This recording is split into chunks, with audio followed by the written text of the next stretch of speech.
හරි මම දැන් එතකොට ඔයාලා අතරමැදි කතා කරන් හිටියේ මේ පොඩි අයිඩියා එකක් ටාස්ක් එකක් මේක ඔය දෙන්නට. හරිද? දැන් මෙතන concept එකක් ක්‍රියේට් කරලා මට ඒ ස්කිඩ් එක කරලා පෙන්නන්න. මාවත් ඉන්ක්ලූඩ් කරන්න ඒකේ මමත් කරන්නම් පාර්ට් එකක්.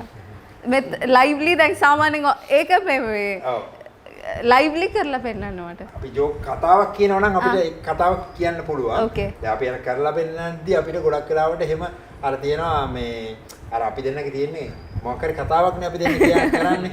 එතකොට අර ඒක රංගපානකොට දැන් අපි හිතමුකෝ එක්කෙනෙක් පොලිසියෙක් අනිත් කෙනා හොරෙක්. එහෙමනේ යන්නේ. එතකොට අපි ඒක අර ක්‍රියේටිව් ඒක ක්‍රියේට් නොකර අපිට එකපාරට කරන්න බෑ. ප්‍රශ්න තියෙනවා ඉතින්. රයිට්. එතකොට ඔයාලට concept එකක් දුන්නත් concept එක දුන්නොත් අපිට පුළුවන්.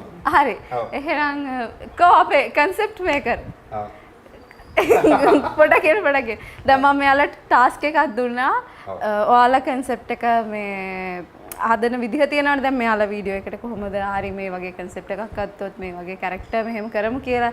එතකොට දැන් මෙයා කියනවා concept එකක් දුන්නොත් ඒක කරන්න පුළුවන් කියලා.